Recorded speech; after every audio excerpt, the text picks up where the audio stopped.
It started with water, just a glass of cold water splashed across my face by the very hands I once held to teach kindness. People think heartbreak comes with shouting, tears, and storms, but mine came quietly, at a dinner table surrounded by laughter that wasn't mine. That night, something inside me broke, not like glass, but like silence splitting open. Because silence can shatter too.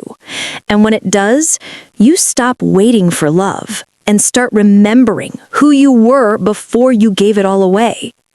My name is Elena Rivera, and this is the story of how a mother turned her pain into power, how years of sacrifice turned into strength, and how silence, once my prison, became my escape.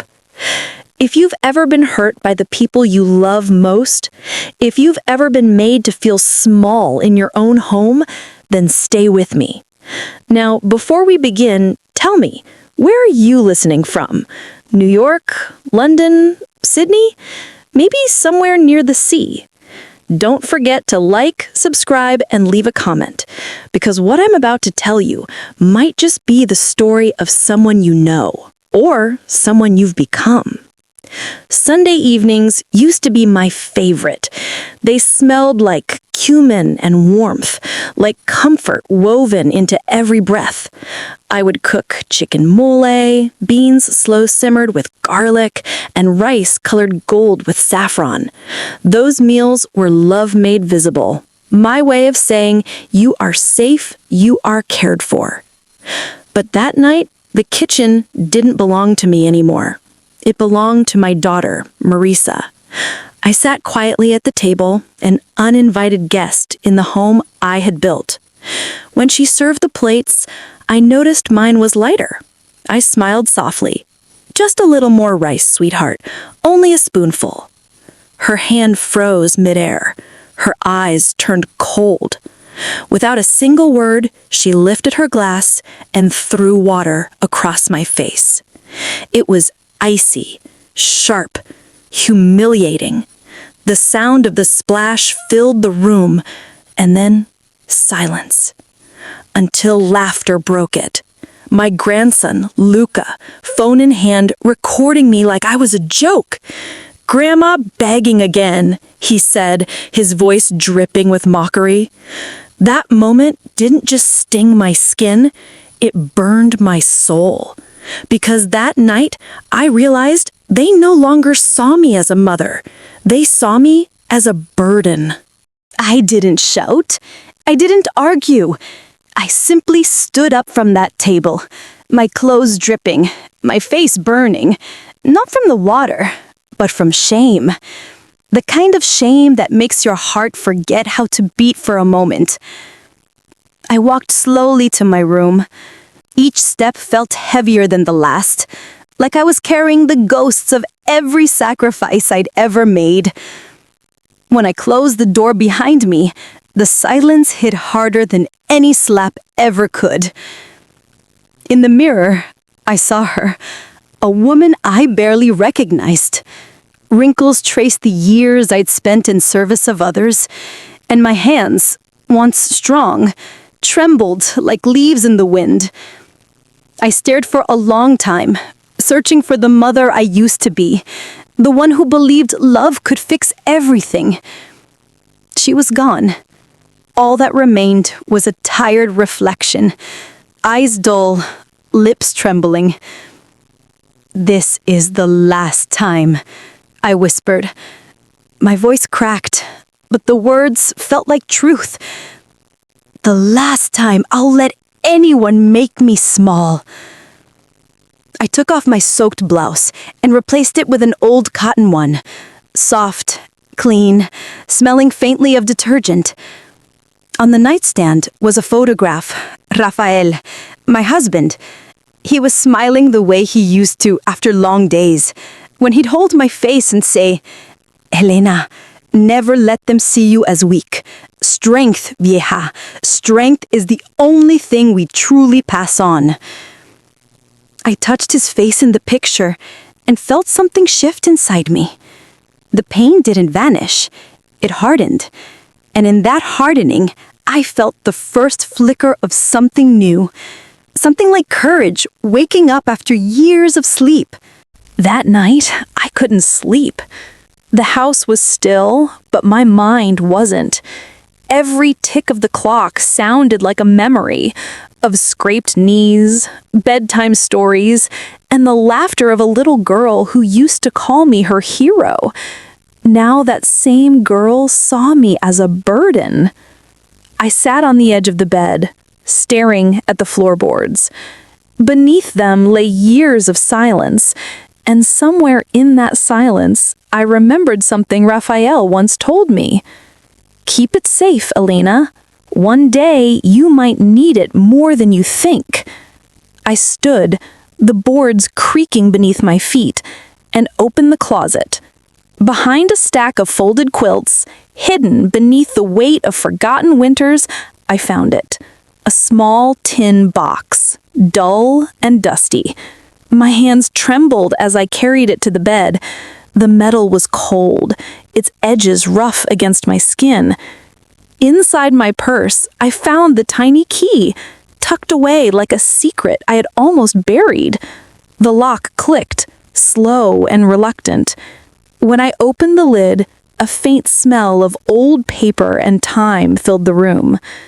Inside lay my past.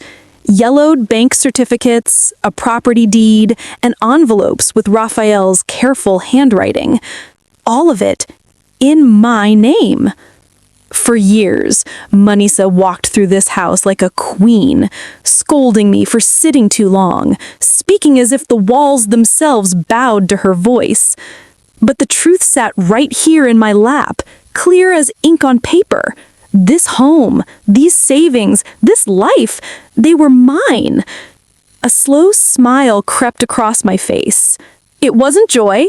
It was something sharper, steadier. I whispered into the quiet room. They thought I had nothing, but all along, I was the one holding everything. The next morning, I woke before the sun. The air was cool and still, heavy with the scent of yesterday's humiliation. But something inside me had changed. I wasn't broken anymore, just awake. I dressed simply, tied my hair back, and took the bus downtown. No one noticed me, and that was exactly what I wanted. At the bank, I smiled politely at the teller, withdrawing a small amount, just enough to seem ordinary. Cash, crisp and quiet, slid across the counter. I folded it neatly into my purse and went home. The next day, I did it again. Different branch, different route. Always a small sum, never enough to raise suspicion. At night, I would open my old sewing basket, lift the faded spools of thread, and slip the envelopes underneath. With every deposit, the basket grew heavier.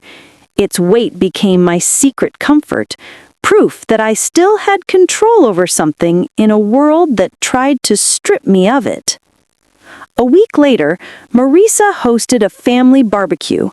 She laughed loudly, surrounded by friends, her words sharp enough for everyone to hear. "I cover all of Mom's expenses," she said proudly. "If it weren't for me, she'd have nothing." Everyone nodded in admiration. They looked at her like she was some kind of saint.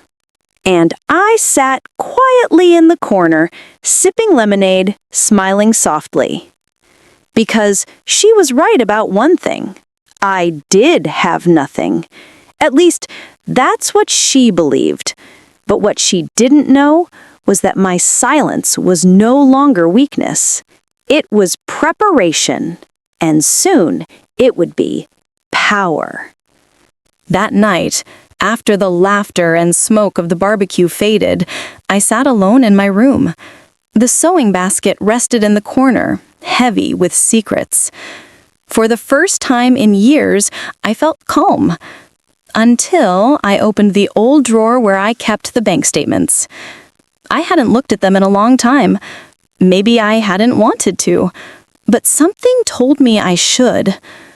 Under the lamp's soft light, I spread the papers out, one by one. Rows of numbers, withdrawals, transfers. At first, they looked ordinary. Groceries, utilities, small expenses. But then I saw them. Entries that didn't belong. House expenses.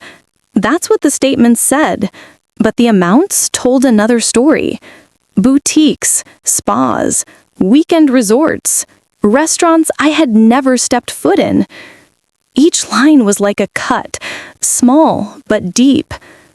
She hadn't just disrespected me, she had stolen from me. All those years I spent scrubbing floors, skipping meals, saving pennies, she had turned them into vanity and luxury. The daughter I had given everything to was robbing me in return. I sat still for a long time, the papers trembling in my hands. Then I laughed, not out of humor, but disbelief. It was a low, hollow sound. The silence inside me shifted again. It wasn't sadness anymore. It wasn't even anger. It was something colder, clearer. I realized then that love had blinded me for too long. And if she could take from me without guilt, then I could take something back, without apology. That night, I folded the papers neatly, placed them back in the drawer, and whispered to myself, "You've taken enough, Marissa. Now it's my turn." The next morning, the sky was pale gray, the kind that carries no promise of sun. I brewed my coffee, but it tasted different. Not bitter, not sweet, just final. For years, I had lived as though my time belonged to others. But that day, I decided it would belong to me. I took out the tin box again, spreading its contents across the bed. The deed, the certificates, the savings papers Rafael had left behind. Each document was a piece of proof that I still existed beyond my daughter's shadow. I dressed carefully, my hands steady, and left the house without saying a word. At the law office, the smell of dust and paper filled the air. Mr. Santos, an old acquaintance of Rafael's, looked up from his desk when he saw me. "Elena," he said, adjusting his glasses, "it's been a long time." "I need to make changes," I told him. "Remove Marissa's name from everything, accounts, property, all of it." He paused, studying me. "She'll come after you," he said gently. I met his eyes and smiled. "Then she'll be chasing shadows, because by then I'll be gone." When the papers were signed, I felt the weight of years lift from my chest. Outside, the air tasted cleaner, like something new was beginning. On my way home, I stopped at a small travel agency tucked between a bakery and a florist. The young clerk smiled politely. "Where to?" I hesitated only for a moment before answering. "To Lisbon. One way." As he printed the tickets, I felt Rafael's words echo softly in my heart. "One day, vieja, we'll see the Atlantic from the other side." That day had finally come. That night, the house was wrapped in silence. Not the kind that feels peaceful, the kind that listens, waiting for you to make your next move. I sat at my desk with a single sheet of stationery and Raphael's old fountain pen. The ink flowed slowly, hesitantly, like my thoughts. For a long while, I stared at the blank page, wondering what words could possibly carry a lifetime of disappointment. Then, quietly, I began to write. You threw water in my face to wash away my dignity, so I washed away the life you thought was yours. Respect is not inherited, Marisa. It is earned. Until you learn that, every glass you raise will taste empty. I read the words twice. They didn't tremble. They stood firm, like walls finally rebuilt. I folded the letter carefully, sealed it, and placed it inside my drawer, where I knew she'd find it. Then, I opened my closet and took out my small suitcase. 2 plain dresses, a pair of worn shoes, my medicine, and Raphael's rosary. That was all. Before sunrise, I walked through the quiet hallway one last time. The pictures on the walls, birthdays, graduations, all the moments I had paid for, watched me go without judgment. At the door, I hesitated only once, looking back at the house I had filled with my hands and emptied with my silence. Then I whispered to the darkness, "Goodbye, my burden." And I stepped outside. The morning air was cold, but it carried something I hadn't felt in years: freedom. By the time the sun climbed over the rooftops, I was already gone. The bus hummed beneath me, the ticket to Lisbon folded safely in my coat pocket. But back home, the morning was just beginning, and so was her undoing. Marisa woke late, as always. She made her coffee, humming softly, scrolling through her phone. For a few blissful minutes, the world was still hers, until the first decline. At the grocery store, her card was rejected. She frowned, tried another, declined again. Confusion replaced confidence, and panic began to whisper in her ear. By the 3rd attempt, she was shaking. She rushed home, her heels clattering against the tile. "Mom," she called out, expecting me to appear from the kitchen as always. Silence answered. Upstairs, my bedroom was spotless. The bed made, the closet nearly empty. Only the sewing basket sat in the corner, its lid closed, light as air. She lifted it, her heart sinking when she found nothing but thread and empty space. Then came the knock on the door. She opened it to find Mr. Santos standing there, briefcase in hand. "Good morning," he said calmly. "Your mother asked me to deliver this." He handed her a sealed envelope and turned away before she could speak. She tore it open with trembling hands, her eyes darting over every word. "You splashed water in my face to erase my dignity. I drained the life you thought was yours." At the bottom, one final line weighted sharp as glass. "The house was never yours. You lived here as a guest." The paper slipped from her fingers, and for the first time in her life, silence belonged to her. By the time Marisa's world collapsed, I was already miles away. The bus had carried me through deserts and dawn until the air began to taste like salt. Lisbon welcomed me with narrow streets, tiled walls, and the faint sound of church bells carried by the wind. For the first time in years, I walked without Harry. My suitcase rattled behind me, light but full of everything that mattered: my freedom, my past, my name. I rented a small room overlooking the ocean.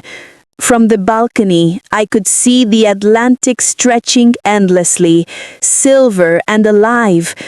Rafael once told me, "One day, vieja, we'll see the sea from the other side." And now, here I was, alone, but not lonely. That evening, I ate grilled sardines and warm bread at a seaside cafe. The wine was crisp, the air tasted clean, and for the first time, food didn't feel like survival, it felt like joy. As the sun sank into the horizon, I wrote in my journal, "I didn't lose a daughter, she lost a mother." And I found myself. I closed the notebook, smiled, and watched the waves crash against the shore. Freedom didn't roar, it whispered, and in that whisper I heard my own voice again.